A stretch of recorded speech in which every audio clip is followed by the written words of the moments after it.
آقا سلام.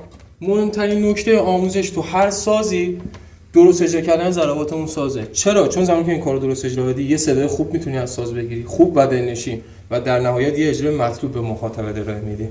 دومین نکته که خیلی مهمه، با یه ساز حرفه‌ای، نیمه حرفه‌ای، غیر حرفه‌ای، حتی غیر حرفه‌ای میتونی یه صدای خیلی خوب بکشی بیرون. حالا چجوریه؟ این ساز مال کشور مصر، با برند جوهرفن، یه ساز خیلی خفن و نازه که اصلا توی خوب بودن صداش هیچ شکی نیست. و این ساز یه ساز نیمه حرفه‌ای 7 پیچ دهن 28 سبک واسه کشور ترکیه است با برند ایجی. معنیش هم میشه همون وطن ترکیه. حالا یه تست صدا میگیم.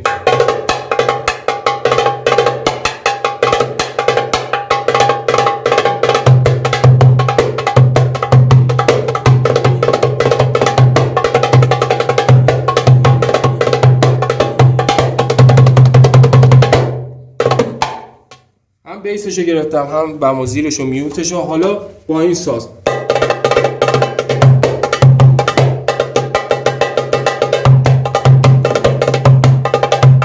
روش زینت هم اجرا کنیم.